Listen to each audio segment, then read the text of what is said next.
¿Qué piensan de mí? ¿Quiénes son todos estos que me acechan, me juzgan y me miran con recelo? Apenas pongo un pie fuera de aquí, inmediatamente me escudriñan y me miran con malicia. ¿Acaso soy tan repugnante? Pero yo también los miro con desprecio a estos tipos. Si solo supieran lo bastante mejor que soy con relación a ellos. Si supieran cómo todo hierve dentro de mí.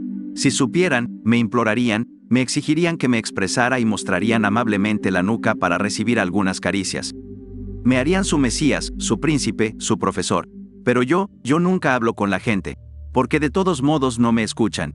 Definitivamente no quiero tener nada que ver con ellos. Toda esta multitud, todas estas hermosas personas y ni una sola para mirarme, para considerarme. O bien todos me miran con cara de animal de granja, o nadie me mira hasta el punto de hacerme olvidar que existo. El mundo es decepcionante, demasiado ocupado para considerarme en mi justo valor. No me mira y no hace nada para merecerme. Por mi sola existencia, ofrezco caviar al puerto, y lo peor es que ni siquiera lo quieren. El mundo ha pasado a mi lado sin verme, no ha sabido hacerme eclosionar, y por eso sí, todo está podrido, todo está mal. En algunos autores, la exploración de la psique humana a través de la herramienta literaria se vuelve tan precisa, tan mordaz y tan aguda que se abandona la literatura propiamente dicha para acercarse a algo más cercano a la psicología subjetiva. Estos analistas del espíritu consiguen poner el dedo en lo más íntimo de cada uno de nosotros. Y basta con leerlos con calma para encontrar a menudo un espejo aterrador pero salvador de nuestra propia realidad psíquica. Estos autores nos recuerdan que todas las dimensiones del espíritu humano van en contra del movimiento natural de nuestras mentes, que consiste en negar lo que nuestros pensamientos a veces contienen de podrido e indeseable. Estos intelectuales no nos dejan poner el polvo debajo de la alfombra, y en este pequeño juego de honestidad intelectual, pocos escritores han alcanzado el nivel de maestría de Dostoyevsky. Por supuesto, la obra del novelista ruso es inmensa, pero si hablamos de cartografía psicológica, un escrito en particular se impone. Su gran obra Memorias del subsuelo es una breve novela publicada en 1864, que es en realidad un diario íntimo ficticio de un hombre solitario corroído por la amargura y el resentimiento, enterrado en su sótano psicológico. Este texto es una exploración profunda y sin concesiones de los rincones más oscuros de la psique humana, un viaje a las entrañas del resentimiento y el odio a uno mismo. El protagonista de Memorias del subsuelo es un antihéroe por excelencia. Es un hombre inteligente pero amargado, convencido de su propia superioridad, pero incapaz de conectar con los demás. Está obsesionado con la idea de que todos lo juzgan y lo desprecian, y esto lo lleva a aislarse del mundo y albergar profundos sentimientos de resentimiento. El resentimiento es una emoción compleja que puede tener un impacto devastador en nuestras vidas. Se trata de un sentimiento de amargura y enojo que surge cuando creemos que hemos sido tratados injustamente. El resentimiento puede llevarnos a culpar a los demás por nuestros problemas, a aislarnos de las relaciones y a desarrollar una visión negativa del mundo. Dostoyevsky retrata el resentimiento del protagonista de Memorias del subsuelo con una maestría magistral. Nos muestra cómo este sentimiento puede envenenar su mente y destruir su vida. El protagonista está tan consumido por el resentimiento que es incapaz de ver la realidad de forma objetiva. Se ve a sí mismo como una víctima, pero en realidad es el autor de su propia desgracia. Memorias del subsuelo es una lectura perturbadora pero importante. Nos obliga a confrontar nuestros propios demonios y a considerar el impacto destructivo del resentimiento. Este escrito perturbador, además de constituir una hermosa entrada en la obra de Dostoyevsky, es también una formidable exposición de un mal que todos tenemos que enfrentar a lo largo de nuestras vidas, el mal del resentimiento rampante o la amargura existencial. En estas páginas nerviosas e íntimas, el narrador anónimo de los apuntes del subsuelo nos entrega su pensamiento vacilante, equívoco y desagradable. Nos ofrece el mapa de su resentimiento y cómo llegó a odiar al mundo y a refugiarse en su cueva de arrepentimiento y remordimiento, ambos mezclados en una especie de melaza oscura y pegajosa. Nos cuenta su historia, la historia del fracaso que parece ser su vida. Hoy no voy a resumir el libro, ni siquiera hablar de él directamente. Pero sí me gustaría hablarles de ese verso solitario del espíritu, de esa mala tendencia insistente que nos empuja a todos a salir del mundo real para refugiarnos en nuestros propios sótanos insalubres y diminutos. Porque enfrentar el resentimiento es una batalla diaria. ¿Cuántas veces nos sentimos tentados a cerrarnos en nuestros pensamientos y culpar al mundo en silencio por todos nuestros infortunios? ¿Cuántas veces nos invade ese impulso violento que nos hace reaccionar por cualquier insignificancia? El peso del resentimiento pesa sobre nosotros, pequeñas criaturas morales, listas para transformarnos en seres sin brillo, en solitarios resentidos con la guardia baja. Muéstrame un solo hombre que nunca haya sido objeto de esos ataques, que nunca haya deseado secretamente el mal a nadie. Muéstrame un solo hombre que nunca se haya complacido en su desgracia, encontrando en ella todas las justificaciones del mundo para su situación existencial decepcionante. Algunos existen, y a esos les honramos debidamente, pero en general, ninguno somos santos, sino simplemente seres humanos con todas las decepciones que eso conlleva. Por lo tanto, debemos luchar contra este gran vaso inmortal de resentimiento. Hay algo en nosotros que disfruta lamentarse, encogiéndose sobre sí mismo. En lo más profundo de nuestras mentes, saboreamos la injusticia percibida, el dolor y la carencia. Algo en el hombre ama sentarse en el banquillo del mundo, ama la exclusión voluntaria y la postración interna que eso produce. Y es de este instinto oscuro, de esta complacencia en la desgracia, de lo que precisamente tenemos que hablar. Porque es esa inclinación oscura a la que preferiríamos evitar. Porque aunque difícil de admitir para el ego, todos somos, en algún momento de nuestras vidas, hombres del subsuelo. A veces es bueno y tranquilizador abrazar la desgracia, enamorarse de la propia miseria y adorarla con un culto autorrealizador. Es fácil convertir la decepción existencial en una identidad protectora para no intentar nada más, para vivir como un amargado. En ese momento ya no se es un hombre del mundo, sino un hombre de los sótanos, un desdichado satisfecho, un crítico decepcionado, amargado y postrado. El resentimiento es un veneno que madura, que se afina como una buena botella. No somos malos, no en las proporciones que podemos alcanzar en nuestras vidas, pero hay ciertos rasgos de carácter, algunos de los cuales parecen predisponer a la aparición de un resentimiento peligroso. Y el combo ganador, sin duda alguna, es la combinación de duda, timidez, talento y exaltación. He aquí el perfil psicológico perfecto para que el vaso del resentimiento te elija como huésped. Una joven llena de esperanza, indudablemente dotada y llena de entusiasmo por el mundo, por sus encantos y por su hermosa poesía, un alma bella, definitivamente, un terreno fértil para la decepción. Porque ahí es donde todo comienza cuando se empiezan a romper todas las esperanzas de un ser humano. Luego están los clásicos como la decepción amorosa, las más refinadas como las decepciones egóticas, decepciones que suelen estar relacionadas con sentirse defraudado cuando las circunstancias no cumplen con lo que uno espera o desea, basándose principalmente en el ego o la propia perspectiva, pero por encima de todo, mucho más inmensa, la decepción romántica. Esta es sin duda la más eficaz para romper a un hombre. Se resume en una frase que es el primer grito interior del hombre que se hunde suavemente, y cito a Dostoyevsky: la vida no es un libro, la realidad no es la literatura que evolucionará suavemente en un penoso. El mundo es leche, más leche de lo que debería ser. Entonces, todos llegamos a esta desagradable conclusión a lo largo de nuestras vidas: la realidad es a menudo menos bella de lo que hubiéramos esperado. Los hombres a veces son decepcionantes y mediocres, nuestras vidas no tienen nada de una película épica.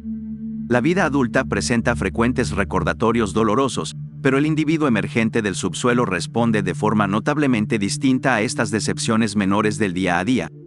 Allí donde la mayoría de las personas las toman en cuenta y hacen todo lo posible por llevar su vida de la mejor manera a pesar de todo, él parece negarse a esta distancia entre la realidad y su ideal. El hombre del subsuelo no logra consentir al mundo en su fealdad realista, y por el contrario, reacciona radicalizando su ideal. Se sumerge aún más en el sueño, en la imaginación. Ya no vive lo que es, sino más bien lo que debería ser. Algo intenta aspirarlo hacia la vida real, y él por el contrario, hunde aún más sus garras en el cuero de su sueño. Deja que el tren de la realidad parta sin él y se excluye voluntariamente del mundo. La mayoría de los hombres le dicen que sí al mundo con un encogimiento de hombros. Aceptamos en el fondo negociar con la imperfección de lo real y no nos sometemos a la vida, incluso si a veces es un poco mediocre. El hombre del subsuelo, por su parte, le niega al mundo su derecho a la mediocridad. No acepta que lo real sea a veces lamentable. Su hipersensibilidad le hace sentir como un ataque directamente agredido a su ego: todo lo que en la vida es un poco mediocre. Cosas como las interacciones sin profundidad, los amigos sin grandes ambiciones, la miseria humana, la estupidez. Todas estas cosas son para él, más que para cualquier otro, inaceptables.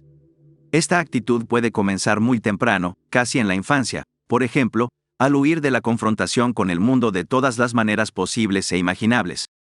Lentamente nos desconectamos de la vida real para abrazar una vida imaginadamente narrada, hasta llegar a preferir esta última. Por lo tanto, terminamos excluyéndonos del mundo y de ahí se deriva una desgracia detestable. La entrada al sótano representa una aspiración romántica frustrada, un ideal que se rehúsa a comprometerse.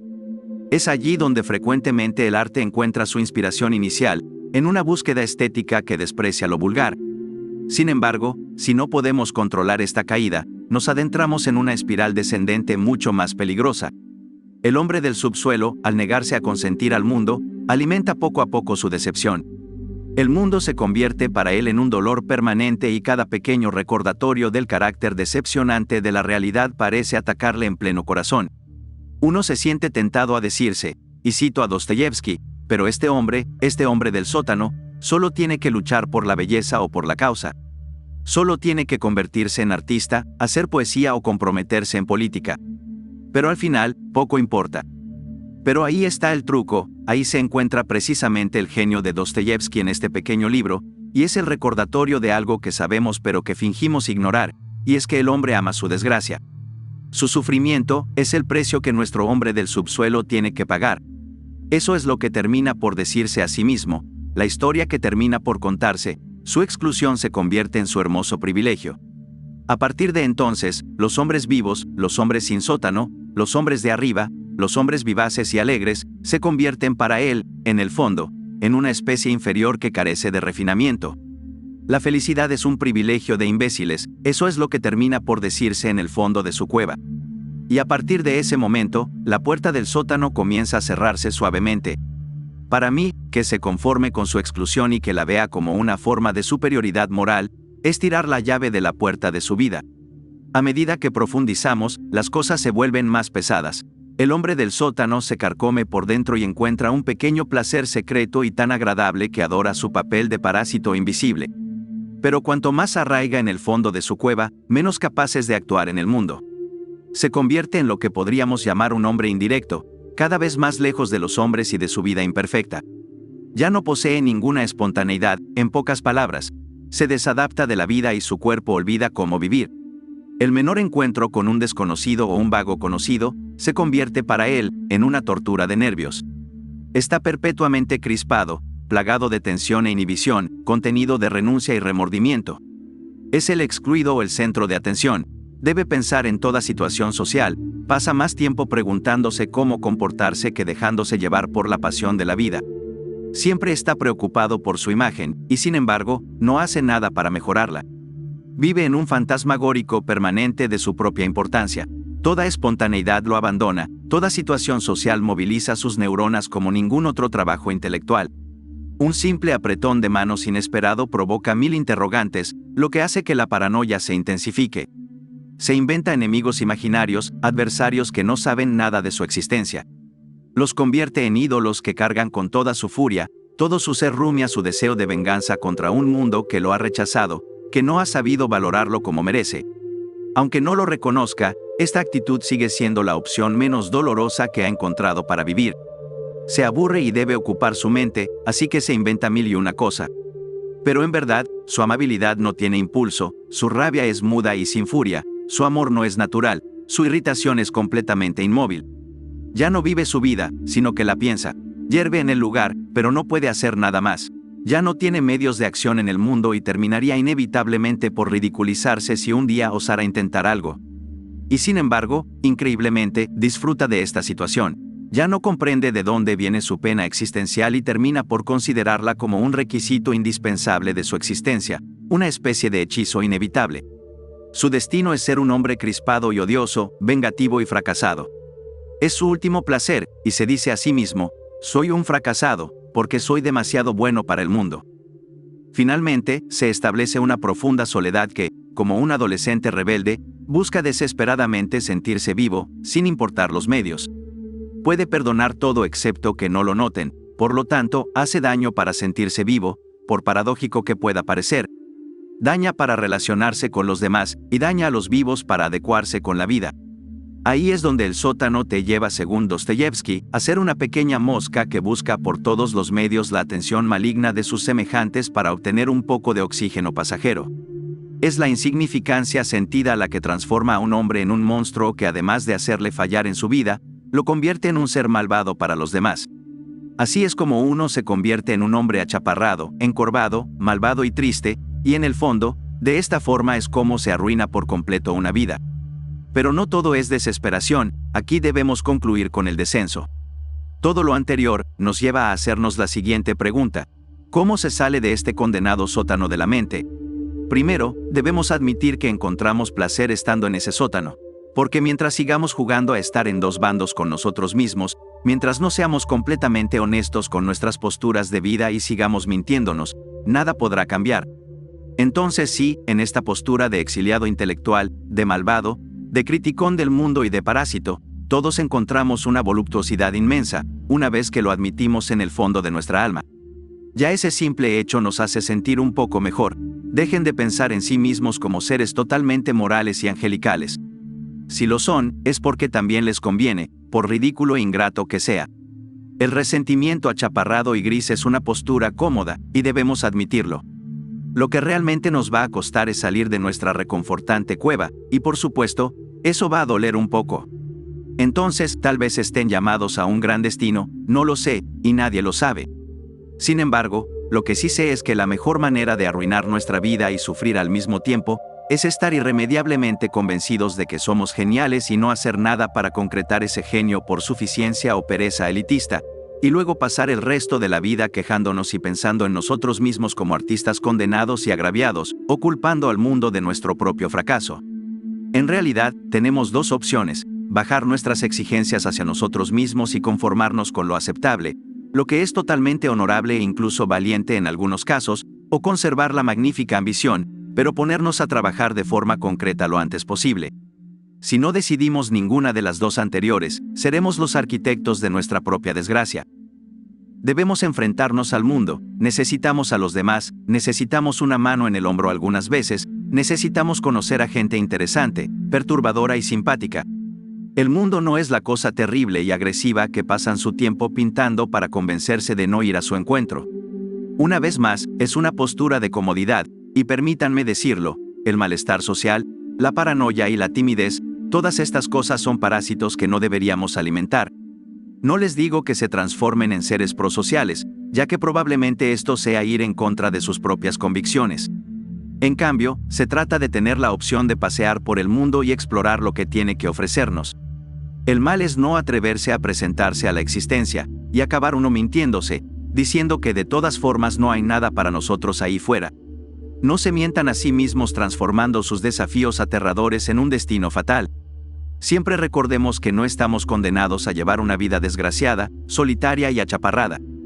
Como aprendemos de Dostoyevsky en Memorias del Subsuelo, la razón es solo la razón, y satisface solo la capacidad racional del hombre, mientras que el deseo es la manifestación de la vida en su totalidad.